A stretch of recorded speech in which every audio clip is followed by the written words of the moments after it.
Vamos lá, então agora pode começar formalmente.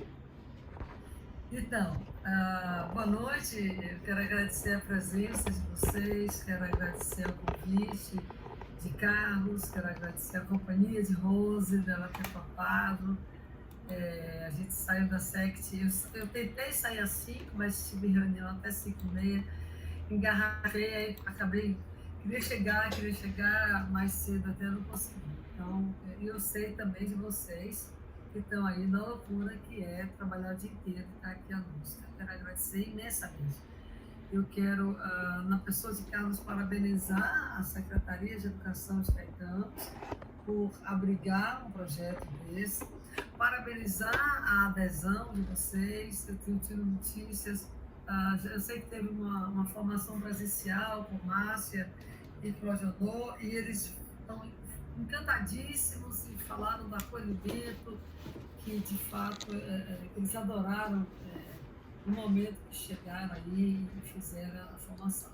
Eu espero também estar em Caetanos presencialmente em algum momento. Deixa passar o frio um pouquinho, deixa passar a chuva.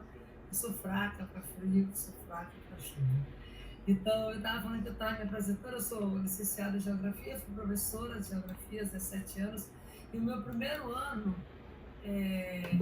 eu já comecei a ensinar 50% do curso de Geografia, porque eu queria ser professora, eu fiz licenciatura. Eu fiquei em dúvida se História ou Geografia, influenciada por dois excelentes professores que eu tive.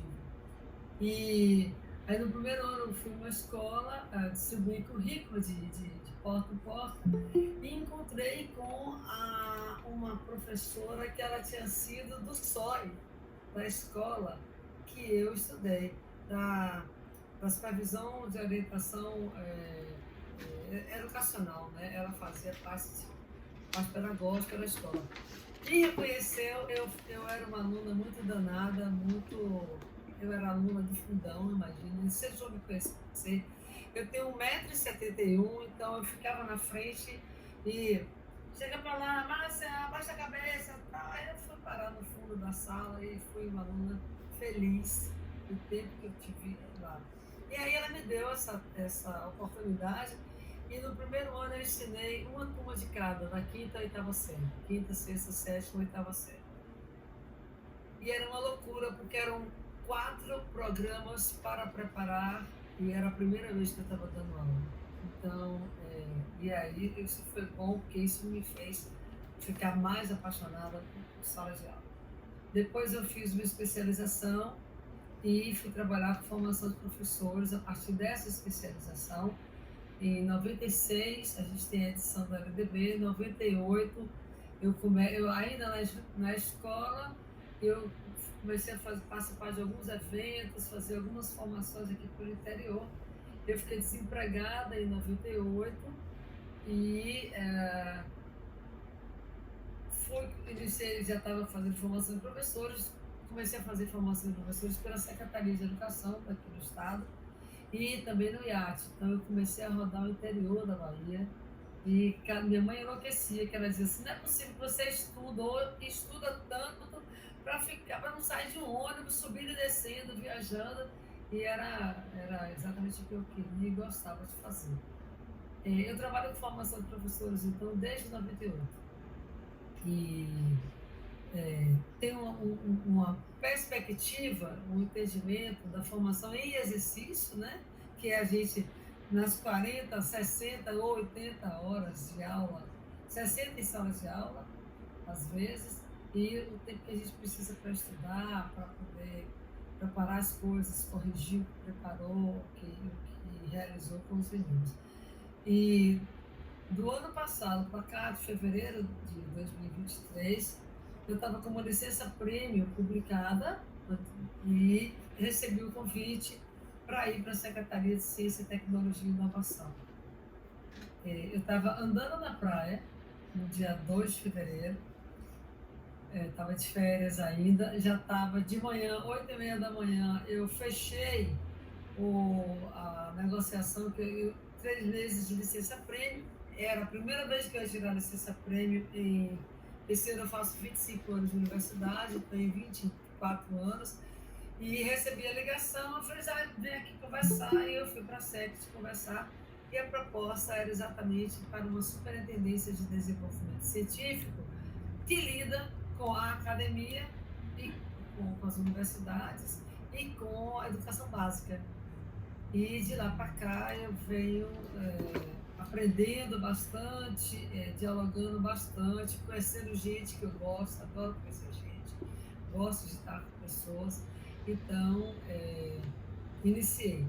Recebi um e-mail de Carlos ano passado falando da proposta que tinha sido aprovada, ser pequeno, município. E aí eu respondi ao e-mail para ele, perguntando se eu podia ligar para ele para poder entender melhor a proposta. Não, pode, claro. Sabe, deixa eu ver quem é esse paulistano da USP, qual é dessa pessoa. E cada vez que ele falava, tinha muitos problemas, parecia que tudo jogava contra.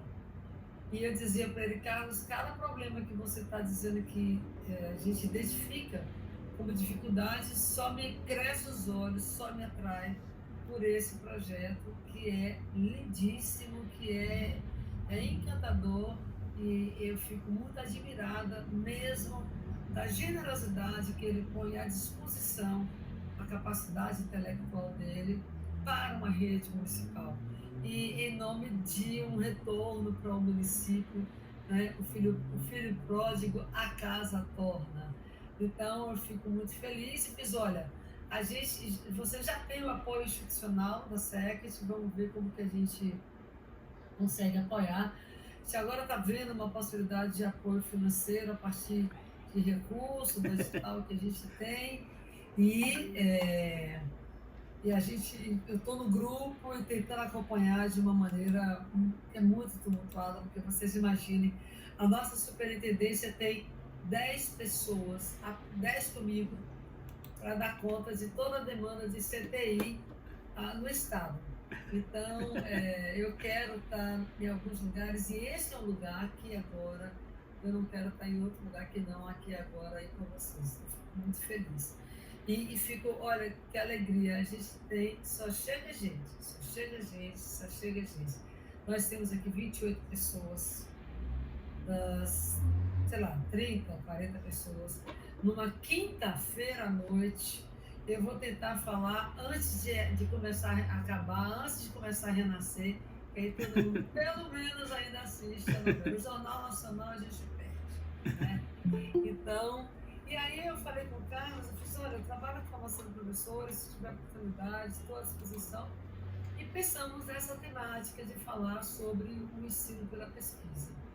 Então, o projeto daí dos microvezes, a gente se conheceu pessoalmente em Conquista, que aí a gente teve um evento da plenária territorial, e aí de lá para cá, foi em Conquista, não foi, Carlos, que a gente se conheceu?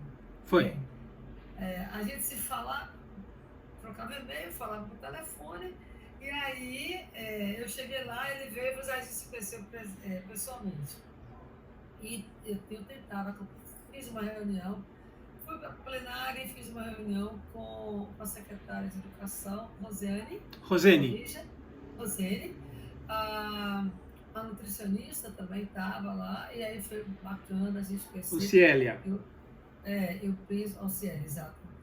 Conheci Márcia e Clodionô da UESB, fizemos essa reunião lá na UESB. Então, é muito importante para a gente, cada notícia que eu tenho daí, notícia boa, os vídeos, e os meninos lidando com microvezes. Visitamos uma empresa, acho que pode chamar assim, né, Carlos? Microvezes. É isso mesmo. Então, foi muito bacana. A Kelly está com a mão levantada. Kelly. Pode falar, Kelly. Boa noite, tudo bem? Boa noite. A minha colega Irani está conseguindo participar da reunião. O link dela está dizendo que não é possível ela acessar a reunião, ela pediu ajuda. Tá bem. Eu aceitei Irani aqui, mas eu vou tentar falar com ela aqui, deixa eu ver. Está aqui a Irani, está aqui, Irani Jesus, está aqui, ela está presente. Irani, pelo menos está aqui no marcado. Tá aqui. Ela tá com não, tá aqui, ela tá aí, ó. Ela tá com a câmera aberta. O Irani deu um tchauzinho assim. Tá. Aí, ela deu um tchau. Pronto. Tá ouvindo. Ótimo, vamos lá. Agradeço. Tá joia. Então, aí eu fui fazer o meu mestrado exatamente sobre essa discussão do ensino pela pesquisa, que é uma perspectiva de ensino, né? Nos anos 90 a gente vai ter lá a edição da LDB, e aí também a edição dos parâmetros e ações em ação. Todo mundo aqui já deve ter ouvido falar na pedagogia de projetos, e a gente vai trabalhar com isso. Na medicina a gente vai ter o trabalho com os PBLs, que é exatamente a perspectiva do ensino por problematização. E essa temática do ensino pela pesquisa, eu quis trazer, e Carlos topou, para a gente falar. Vou apresentar uns slides, tá, Carlos? Vou apresentar aqui, pode ser? Sim. Vocês, para poder exatamente dar uma provocada no... Eu tenho que selecionar uma guia.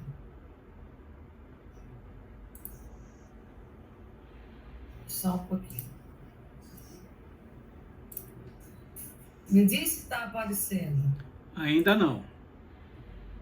Pronto. Agora sim. Apareceu? Sim. Pronto. Então, agora é a hora que eu... interromper o compartilhamento. Ocultar. É a hora que eu não vejo mais vocês e só vejo o meu slide. Então, eu fico com uma sensação horrorosa que estou sozinha. Não me deixem só. Podem interromper, perguntar. E aí, eu quis botar esse card aqui também para falar que ele é muito lindo. Carlos está aí ensaiando vários talentos. Eu não sei se foi você quem fez, Carlos. Não, eu peguei isso na internet, mas eu trabalho com histórias em quadrinhos. Então eu tenho esse olhar. Eu esqueço disso, Carlos. Eu preciso lembrar que a gente vai ter que publicar a história em quadrinhos no Microverde. Pronto. Tá. Então, eu trouxe essa... Vocês veem a apresentação e me veem? Sim, estamos vendo as duas coisas. Tá.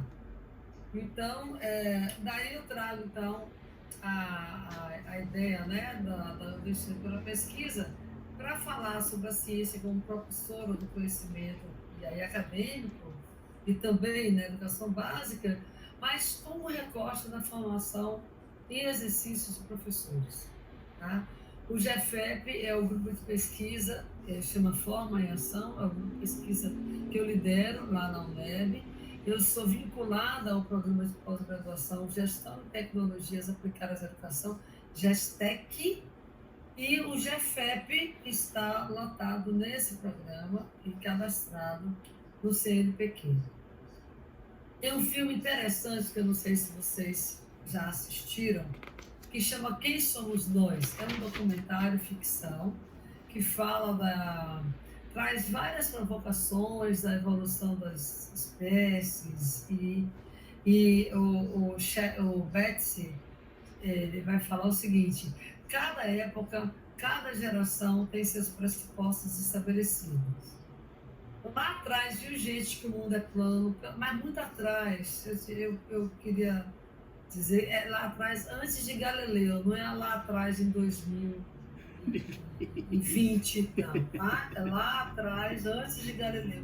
Galileu já pagou caro para provar que o mundo era redondo. Bem, que o mundo é plano, que o mundo é redondo.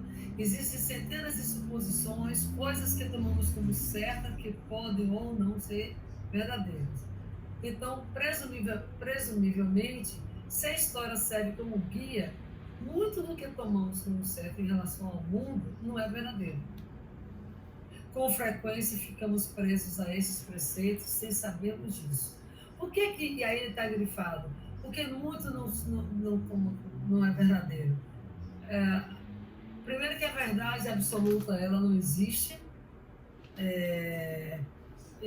Ela é sempre provisória, porque a gente muda,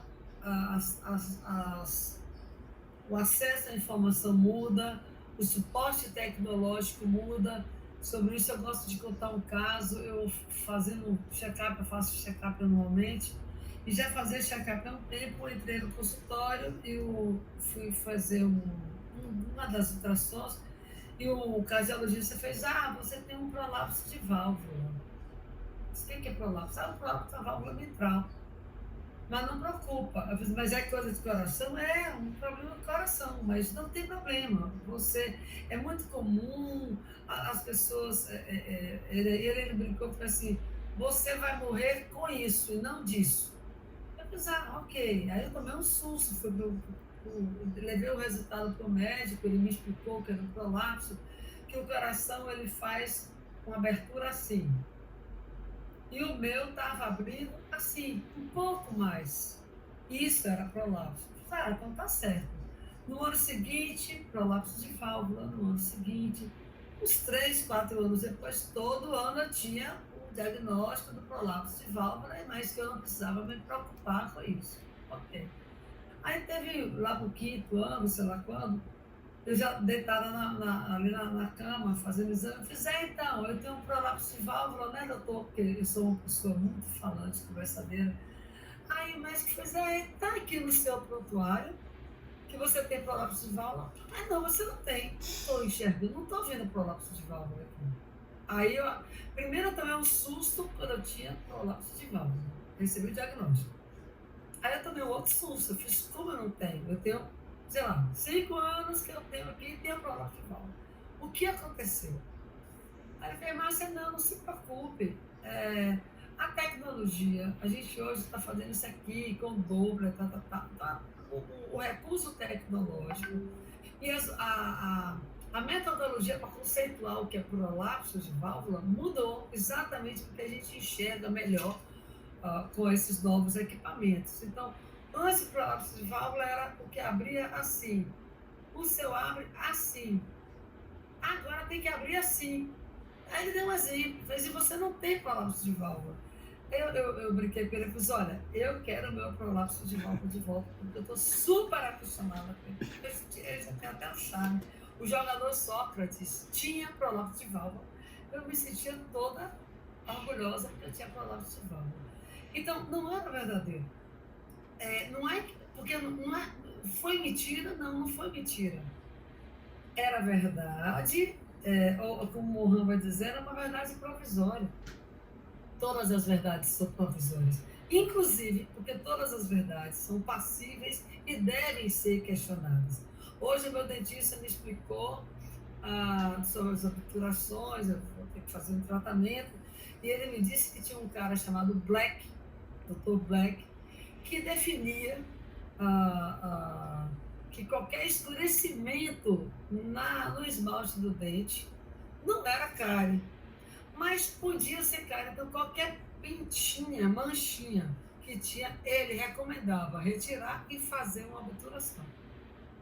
Muitas pessoas, certamente da minha geração, eu tenho obturações grandes, não tinham cárie, mas começaram a ter, e aí você tem o dente todo enfraquecido, colocar amálgama. Hoje nós temos pessoas esse meu dentista, ele tem 45 anos e ele só tem uma obturação. Eu não tenho um dente sem obturação. O meu sobrinho de 22 anos não tem nenhuma obturação. Ele não sabe o que é cárie. Bem, isso numa faixa de população e mesmo em classes populares a gente tem também hoje já melhor informação. Água frutificada, a higiene bucal, a escola já trabalha isso. Então, hoje já não se abre dente por qualquer manchinha na dentina. Então, muito do que tomamos como certo em relação ao mundo não é verdadeiro, não é que seja mentira, é porque ele é provisório, porque o nosso conhecimento muda e nossos recursos tecnológicos, e quando eu falo recursos tecnológicos, a gente fazia, não sei, acho que a maioria de vocês aqui, os mais novos não, mas todo mundo ou a maioria aqui já deve ter feito uma prova no mimeógrafo. com a nossa letra para lá. O tempo que você leva fazendo uma questão, fazendo com a régua as linhas para a aluna responder. Depois a gente começou a datilografar, depois a gente começou a digitar. E aí o suporte tecnológico do lápis, que é um suporte tecnológico ao computador, muda. A nossa relação com a produção do conhecimento muda. Então, a primeira coisa que a gente precisa entender e acreditar é que não existe verdade absoluta, mas não porque existam mentiras, é porque o conhecimento ele vai se atualizando. E esse atualizar não é que ele vai atualizando no sentido do atual, ele vai atualizando porque as nossas experiências, quem faz um bolo a primeira vez, a receita pode não dar certo, quem cozinha substitui o leite com suco de laranja, não tem farinha de trigo, bota aveia. Então, quando você tem o conhecimento, eu faço ovo, eu não cozinho. Se faltar farinha de trigo na minha casa, eu não sei fazer bolo, porque para mim bolo tem que ter ovo, farinha de trigo e leite. Minha mãe tinha uma receita de bolo que chamava 1, 2, 3. Acho que era 1 xícara de farinha de trigo, 2 copos de leite e 3 ovos. Era uma coisa assim. Não tinha farinha de trigo, não tinha bolo. Rose, que é uma nutri gourmet, ela faz, não tem farinha de trigo, ela bota aveia. Ela bate o arroz no liquidificador e faz uma farinha de arroz. Então, quando a gente tem o conhecimento, o processo de pesquisa é isso, ele apura o nosso conhecimento, ele vai qualificando, ele vai fazendo com que a gente busque soluções para os problemas. A gente é muito moderno e com grande influência do positivismo, a gente acha que a gente não pode ter problema. A gente não vive sem problema. Não vive. Para fazer ciência, tem que ter problema, tem que ter pergunta, né? E aí, Pius vai dizer que a ciência, por mais pura que ela seja, e nisso eu discordo dele, não acredito que exista ciência, eu diria, a ciência, por mais pura que se pense, pura, é produto de seus seres humanos engajados na fascinante aventura de viver suas vidas pessoais. Então, o projeto do Microverdes, eu acho que fisgou todo mundo, literalmente, pelo estômago, com a curiosidade da pesquisa, dos processos. É muito bacana. Carlos fala assim, pode dar errado. A planta pode ter água a mais ou água a menos, e é isso que faz com que a gente vá fazendo ciência. Então, não é mais cobrir a letra da cartilha.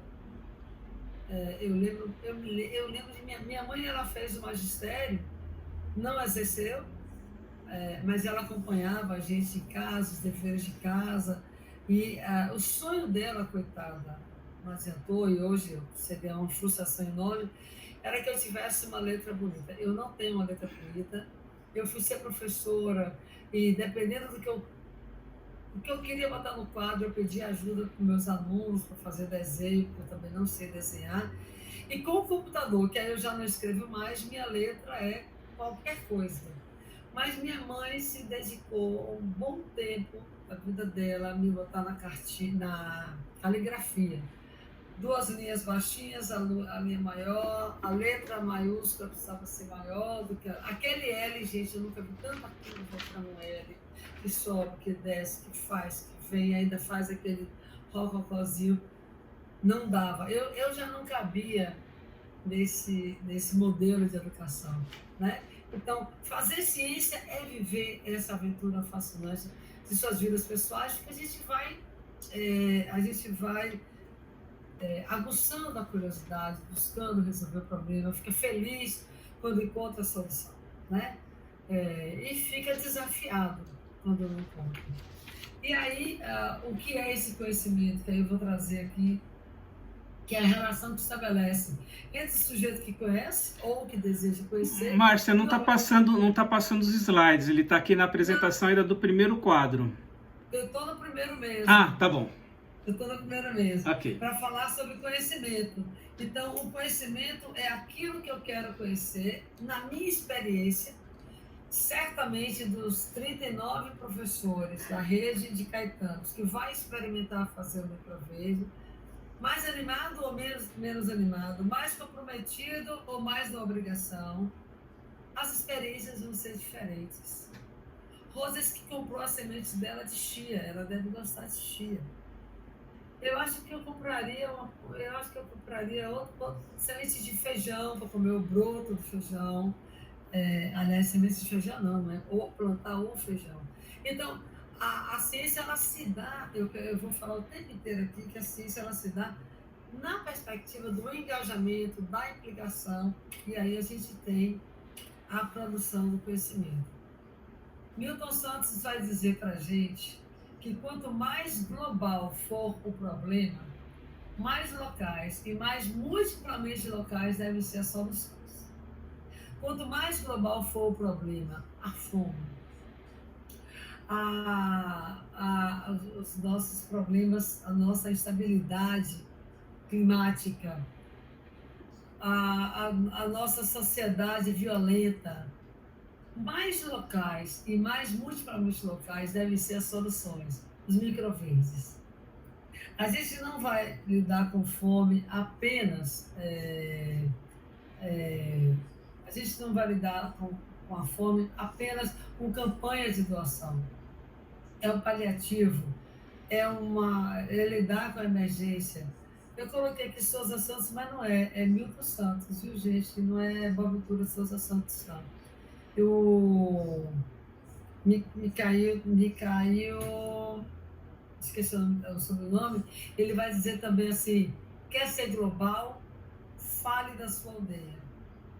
Né? Então, a gente está aqui, tudo que a gente está conversando aqui, o tempo inteiro, na minha cabeça, eu espero que na cabeça de vocês também, a gente está falando sobre os microverdes, a experiência de fazer ciência a partir do plantio com microverdes e, claro, um dos problemas que a gente vai estar lidando com o resultado desse projeto é lidar com a insegurança alimentar, né? Das nossas crianças que não comem verdura, da nossa rede pública que tem uma alimentação mais complicada. Hoje, a Rose estava conversando com ela, é lei, né? A gente tem que ter nutricionista nas redes públicas, municipais, estaduais de ensino, mas ainda assim é difícil, porque a gente, o brasileiro, o baiano principalmente, no interior da Bahia, tem hábitos alimentares muito próprios e não é em todo lugar que a gente tem exceção das verduras,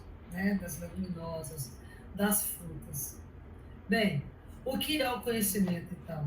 O conhecimento é essa interseção entre o que eu acredito, a doxa, e o que pode se chamar ou se chama comumente verdade, tá?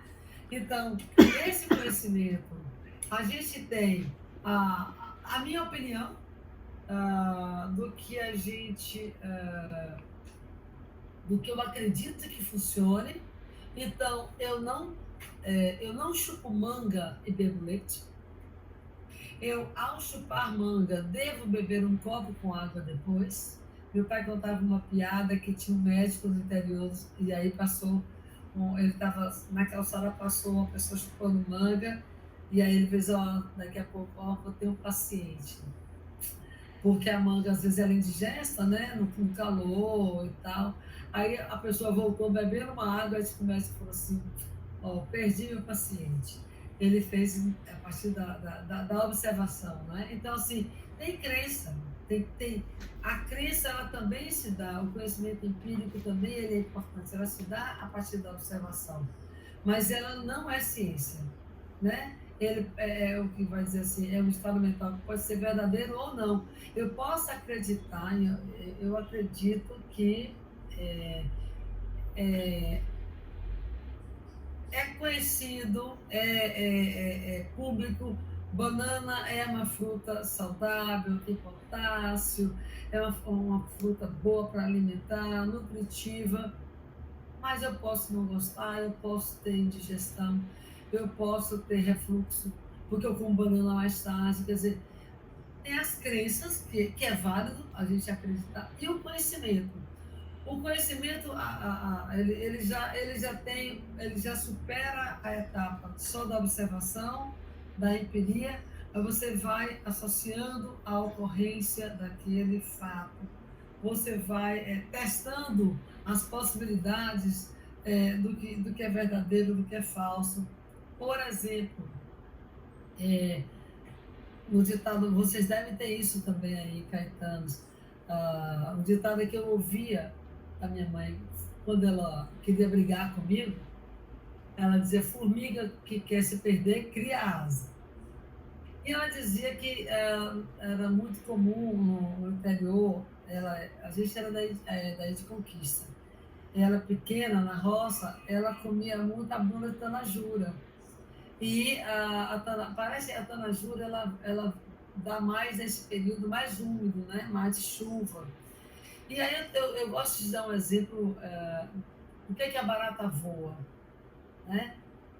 A barata ela não voa, ela é um animal totalmente desidratado, ela não tem fluxo, ela tem aquela coisa nojenta, mas ela não tem sangue, ela não tem água, e ela tem somente com a umidade relativa do ar é que ela desgruda aquela coisa nojenta dela, daquelas asinhas, e aí ela voa. Então, as pessoas dizem: a barata voando é sinal de chuva. Então, você observa, tem a empiria, a repetição do fenômeno, você constrói uma teoria, você constrói um conhecimento a partir da sequência daquilo que acontece sempre. Todo mundo, eu ouvi falar minha vida inteira, que véspera da Semana Santa a gente tem muita mosca. É a mosca da quaresma. Alguém observou isso e é verdade. Quando passar a Semana Santa, melhora a quantidade de mosca. Então, é diferente crença de verdade, que a gente já viu que não existe, a junção disso, a partir de processos de observação, descrição, os processos todos de fazer ciência, a gente tem o conhecimento, e no caso, o conhecimento sistematizado. A gente tem vários tipos de conhecimento. O conhecimento empírico, esse que eu falei agora, de observar que a barata voa e é sinal de chuva. O conhecimento religioso, e aí muita gente tem explicação de tudo na Bíblia, ou no candomblé, ou no espiritismo, ou nas várias denominações religiosas. Então, e existe um conhecimento, uma explicação para algumas coisas nas várias matrizes religiosas. O conhecimento filosófico, desde os gregos antigos, quando a gente não tinha uma dominação europeia, para essa ciência que a gente conhece, que é uma ciência moderna, que é uma ciência da Idade Medieval para cá, né, do Iluminismo para cá, e o conhecimento científico, né, que é esse pensamento crítico, esse pensamento que vai validando os fatos. Nos microverdes, a gente tem a observação de cresce, precisa de mais, de semente para semente precisa de mais ou de menos água. E aí, a partir do momento que você vai testando esses processos, você sistematiza e você chega a um conhecimento científico.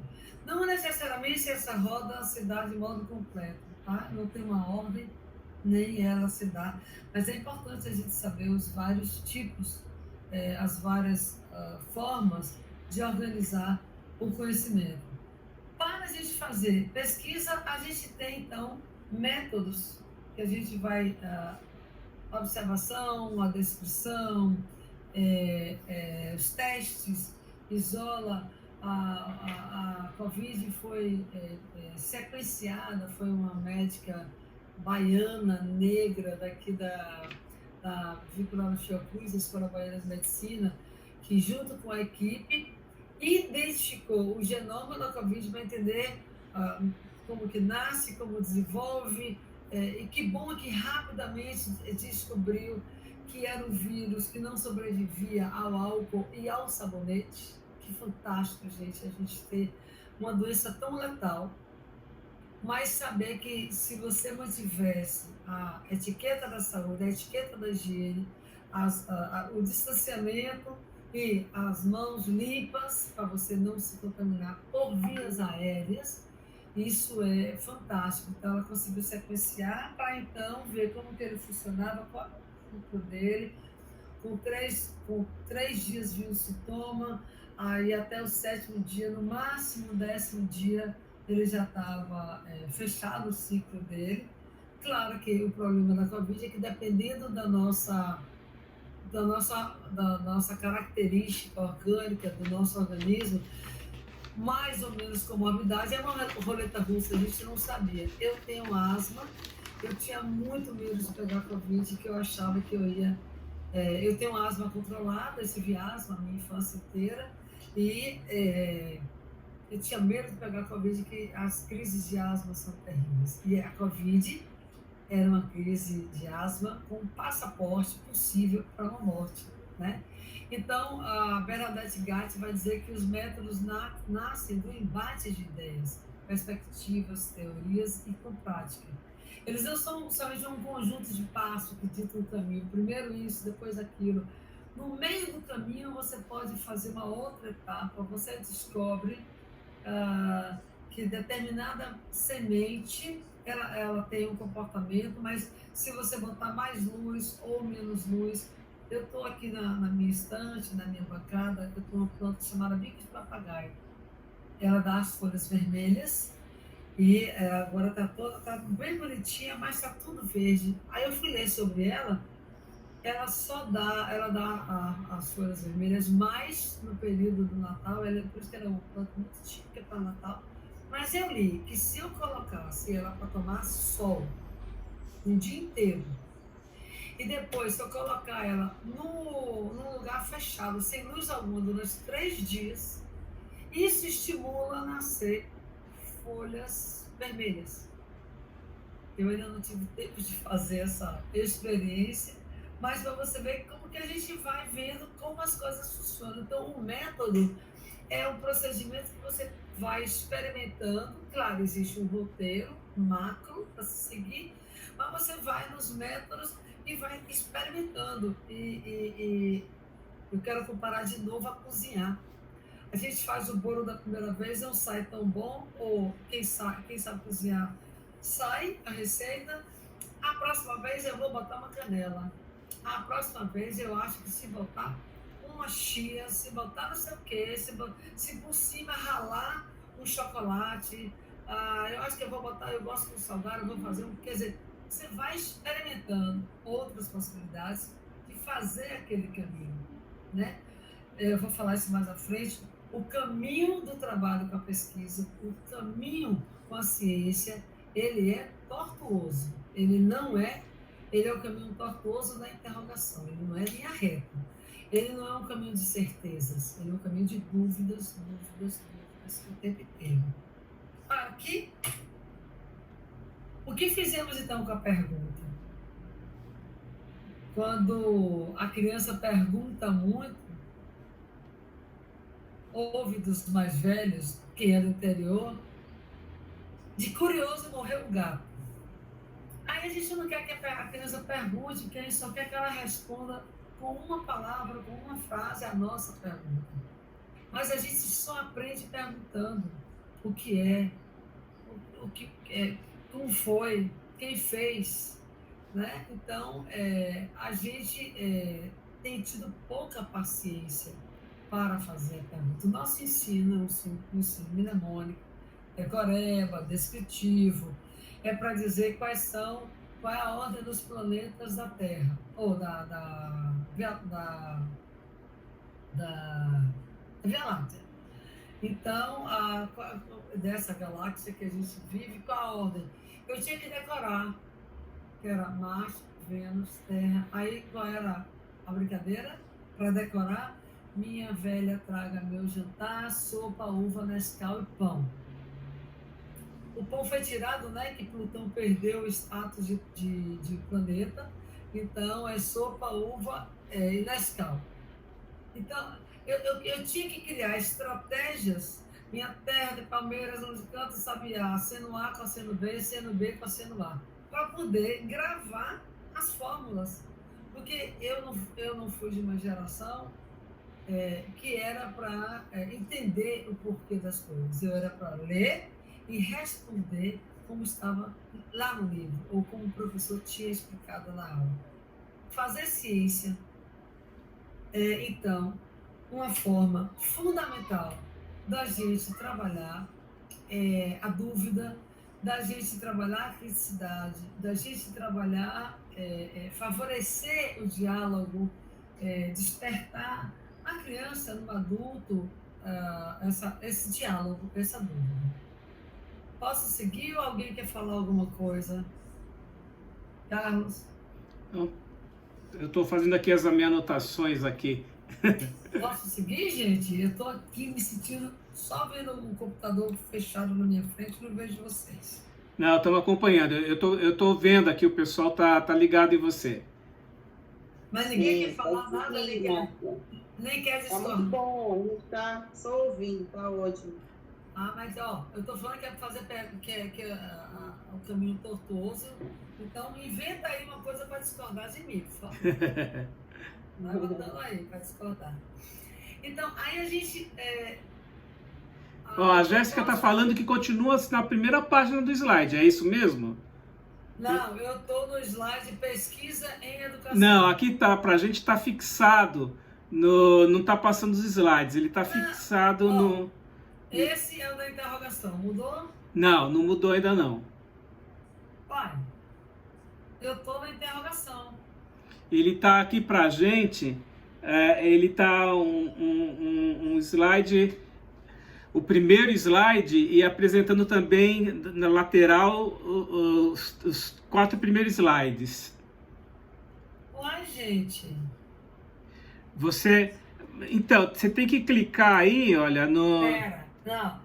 Clica no slide. Agora sim, agora apareceu a interrogação. Agora apareceu o slide Não, de tem uma interrogação. mensagem aqui. Para evitar o efeito do espelho infinito, não compartilhe sua tela inteira nem a janela do navegador. Em vez disso, compartilhe apenas uma guia. Dispensar. Agora tá vendo? Então, a gente vê esse slide, mas você não está no modo da apresentação, porque o que está aparecendo aqui pra gente, no seu quadro do PowerPoint... Aparece aqui, né? Aí eu mudo aqui. Isso. Tá vendo na base do onde tem aí 60%, 66%, onde está marcado? Então, clica logo ali na apresentação, aí vai aparecer ele inteiro. Não, mas pra mim eu tava inteiro. Mas a gente está vendo esse slide de interrogação. Bem, eu vou parar de apresentar e vou começar a apresentar de novo. Ok. Já botar o modo apresentação. Mas eu estava andando todo achando que eu estava em modo apresentação. Ó, só lembrando, a gente já somos 8h05, tá? Eu não sei qual é o tempo. E aqui acho que o Meet está permitindo que a gente prolongue mais, viu? Tá. Oxe, caiu meu... E agora, tá em modo apresentação? Espera aí que sumiu minha tela agora aqui. Eu estou no slide da interrogação.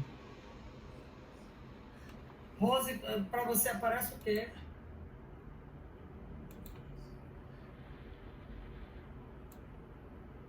Gente, alguém fala qual slide que aparece? O meu sumiu a tela aqui. Apareceu o que fizemos com a pergunta. Tá. Em modo tela cheia ou pequeno? Não, a tela tá ótima. Aí aparece a tela cheia. Sim, a tela cheia. Mas... Não aparece em tela cheia, não. Em tela cheia, não. Aparece no menor isolado. Então, aqui, Márcia, então, tá vendo onde tem a porcentagem dos slides? Não, eu tô vendo, mas sabe o que acontece, Carlos? Eu botei em modo de apresentação. Aqui, ó. Eu botei, para mim, eu boto em uma hora de apresentação. Eu boto na tela cheia. E não assim nesses próximos slides. Pra gente aparece desse jeito. E aqui ele tá como se estivesse destacado, não esse modo todo, tá destacado aqui essa apresentação do slide e dos outros 4 na sequência. Pois é. Mas tá dando pra ver. É. Eu tô conseguindo ver direitinho. Pronto, dá pra ver. Só você... só não está na tela cheia, tá? Mas a gente vê. Não, mas assim fica. Eu sei que dá para ver, mas fica para a apresentação. Deixa eu ver se eu consigo fazer certinho, porque a tela cheia era mais e-mail, Google Janela. Aí. A apresentação é esse aqui. Compartilhar. Aí eu compartilhei agora a apresentação e vou botar na tela cheia. Foi?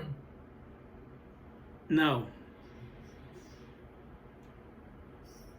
Ah, gente. A gente viu você clicando na tela cheia, só que não foi.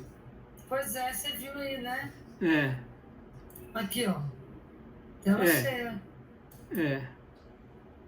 Mas não vai. Aqui, ó. Interromper compartilhamento.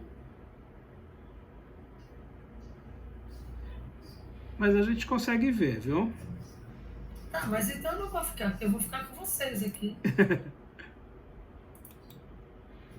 Eu vou ficar.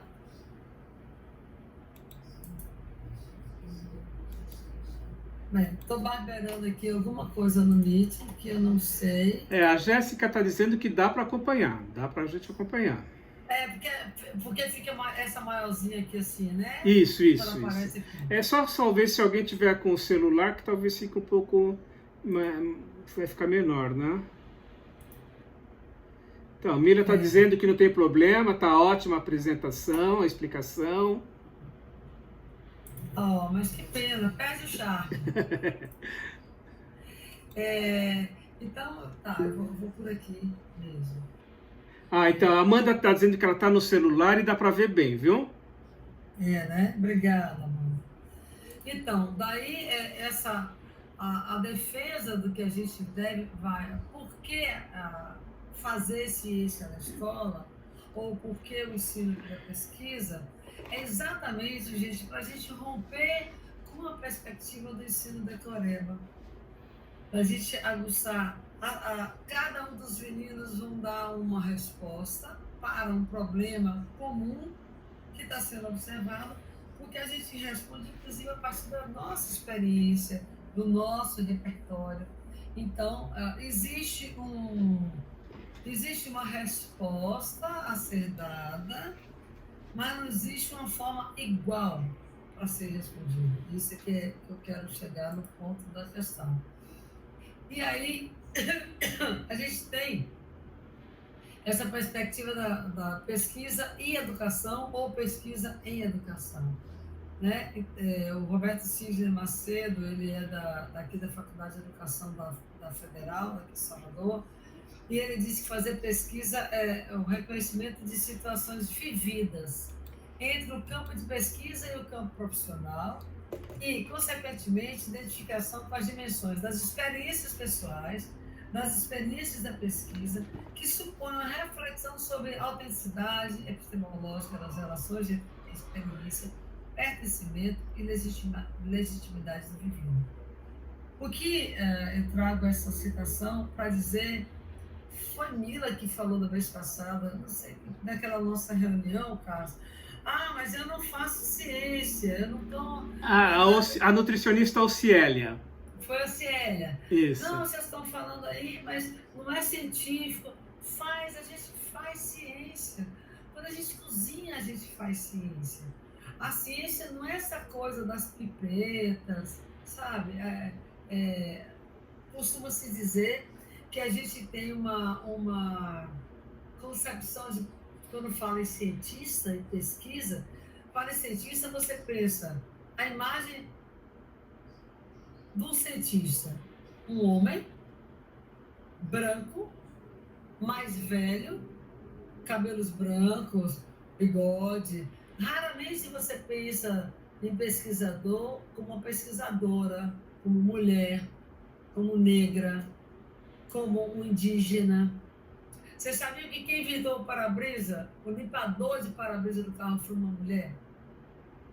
Então, a gente, o que contam hegemonicamente é essa coisa da ciência, dessa coisa distante, como se a gente não fizesse ciência no nosso dia a dia, mas a gente faz. E aí a gente vai defender a perspectiva de que a pesquisa em educação, ela se dá a partir da experiência, do pertencimento e da legitimidade do vivido. Então, professores, professoras fazem ciência. Os estudantes são orientados por métodos de ciência, né? Métodos científicos de observação, descrição, generalização, e aí a gente vai para todos os procedimentos de ciência. E aí o ensino pela pesquisa é essa perspectiva, de que a pesquisa não é mais uma atividade, não é mais uma disciplina a ser feita. A pesquisa é uma forma de pensar o conhecimento. A pesquisa é uma forma de fazer ciência, fazer pesquisa, é uma forma de aprender, né? Então, a gente tem o Antônio Nova vai falar sobre a formação de professores, principalmente os alunos da graduação, os estudantes dos cursos de graduação, que ainda não são professores, né? Ele diz assim, nesses anos que transitamos de aluno para professor, é fundamental consolidar as bases de uma formação que tenha como referência lógica, de acompanhamento, de formação em situação, formação em situação ou formação em exercício, né? A forma de dizer em português de Portugal, de análise prática da integração da cultura profissional docente. E eu diria que mais do que a transição de aluno para professor, essa transição da nossa formação em exercício.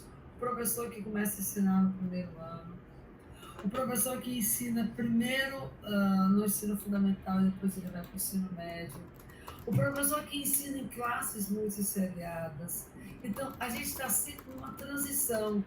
Eu nunca tive experiência com classes multisseriadas. Eu admiro, eu acho, sabe, eu sou inquieta com esse trabalho e como o professor é desafiado o tempo inteiro a lidar, a gente já lida com diferentes estágios de conhecimento e de aprendizagem. Mas as classes multisseriadas, elas são explícitas. Na classe multisseriada, nós temos uma criança que está aprendendo a ler, com o outro que já sabe ler, com o outro que está lendo e escrevendo, e estão todos ali juntos. Então, nós também temos essa transição no processo de aprendizagem, né? E aí, que eu vou trazer a defesa da discussão sobre ensino e pesquisa, que a gente tem o ensino de pesquisa e o ensino pela pesquisa. O ensino de pesquisa, todo mundo que fez faculdade recentemente deve ter passado pelo famigerado TCC, trabalho de conclusão de curso. E aí o ensino de pesquisa, se você não fizer uma pesquisa sobre qualquer coisa, você não forma. Você faz, você não necessariamente aprende, você não necessariamente muda o seu modo de ver as coisas, não necessariamente você muda interfere no seu mundo. O ensino pela pesquisa, não. O ensino pela pesquisa, ele é uma atitude. Então, o ensino de pesquisa, ele é enlatado, ele é uma atividade a mais. Todo mundo fala assim, todo mundo diz que faz pesquisa, né? Eu vou fazer uma pesquisa de preço, eu quero trocar o meu fogão. Você vai fazer uma pesquisa de preço. Onde que está mais barato, se é automático, se não é automático, se o forno grelha e assa. Isso que você está fazendo não é pesquisa, é consulta. A pesquisa, ela tem métodos, ela tem procedimentos, ela tem um problema que você precisa lidar, que você vai buscar resolver, mas você não vai resolver a ponto de ter chegado no final. Você chega a cada momento que você acha que é o final da pesquisa, você acaba com mais dúvida E lá vai você, por isso que tem gente que passa a vida inteira pesquisando. O ensino de pesquisa é uma atividade enlatada, está lá pronta. Eu vou abrir aqui essa latinha, lá dentro tem tudo para eu descobrir, estava coberto e eu descobri. O ensino pela pesquisa é uma atitude. O que eu estou provocando a gente pensar a partir da experiência com os microverdes, a gente mobiliza conhecimentos de compreensão, leitura, interpretação, sistematização. Isso pode ser potencializado nos trabalhos com língua portuguesa. E a gente trabalha com ciclo da planta, e aí a gente, pelo menos todo mundo aqui deve ter aprendido que a planta tem raiz, caule, folha, flor e fruto. Alguém me disse qual é o fruto da cana? A cana é um caule. Qual é o fruto da batata? Que ela é uma raiz. Né? Então, assim, toda planta tem raiz, caule, flor e fruto, a gente aprende que é. Né? Então, se você trabalha com microverdes, você vai ver onde que ele se adapta melhor, com mais água, com menos água, aquela semente, aquele vegetal tem origem onde, ele é natural do Brasil, ele foi trazido de fora, você tem aí história e geografia. Quer dizer, você tem, a partir de um problema, a partir de um mote, você tem várias formas de abordagem, de investigar sobre ele, e aí você pode reunir as organizações curriculares que a gente tem. Se você consegue fazer esse trabalho do ensino pela pesquisa, aí a gente tem o chamado professor pesquisador. Observem que essa tomadinha aqui não é a nossa tomada bifásica. Todo mundo na roça tem a tomada bifásica, que é aquela dos dois eixinhos.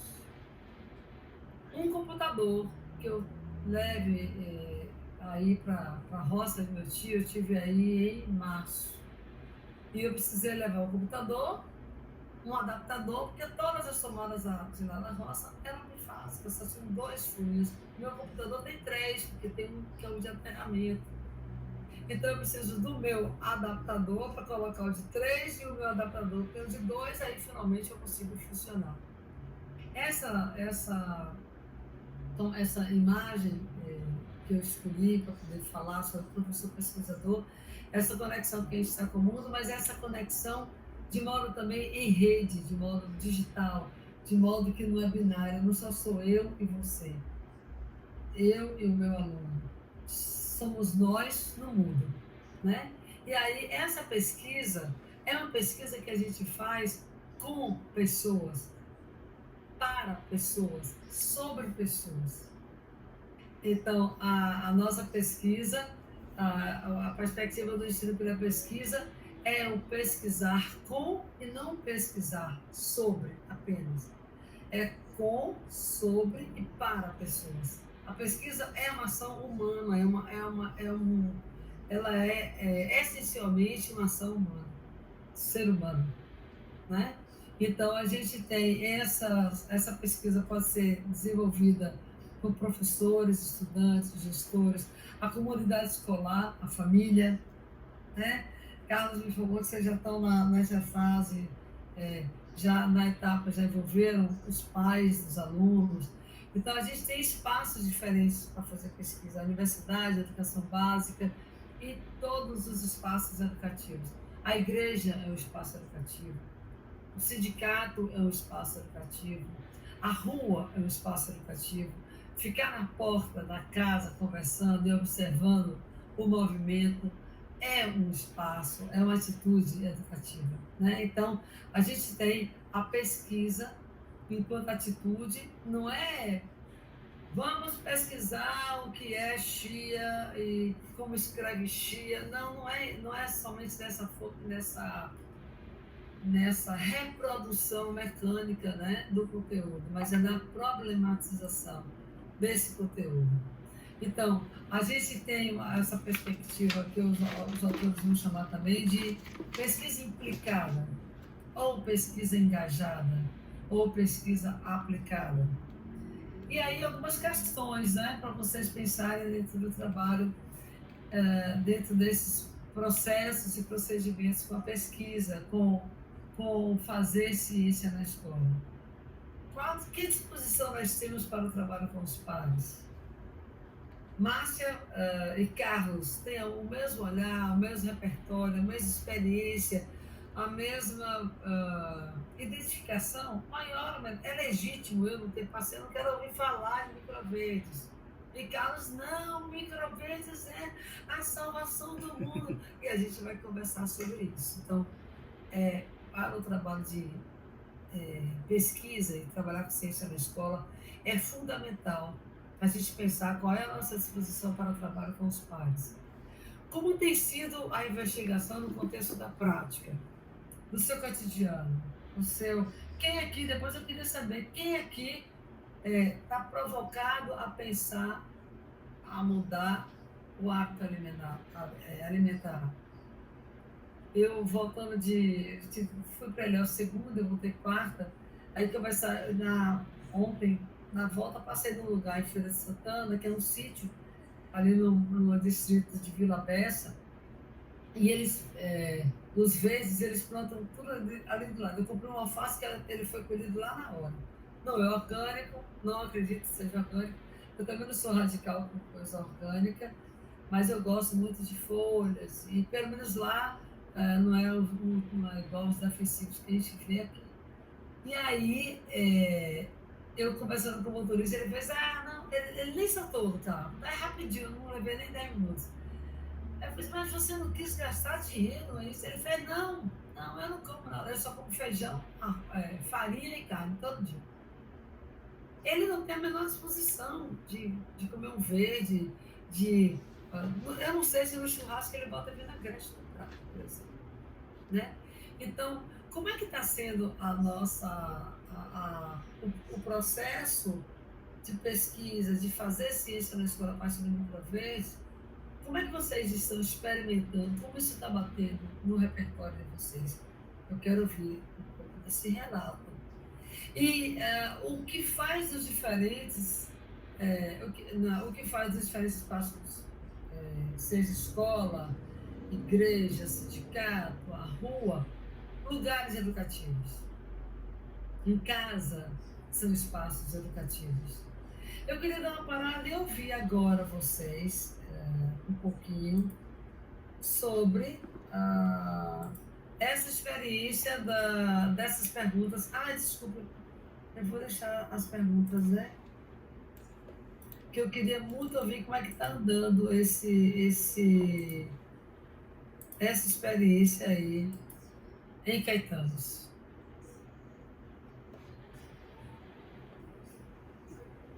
Que disposição temos para o trabalho com pares? É o seguinte, se ninguém levantar a mão e começar a falar, eu vou abrir aqui a galeria, vou abrir a caderneta e vou sortear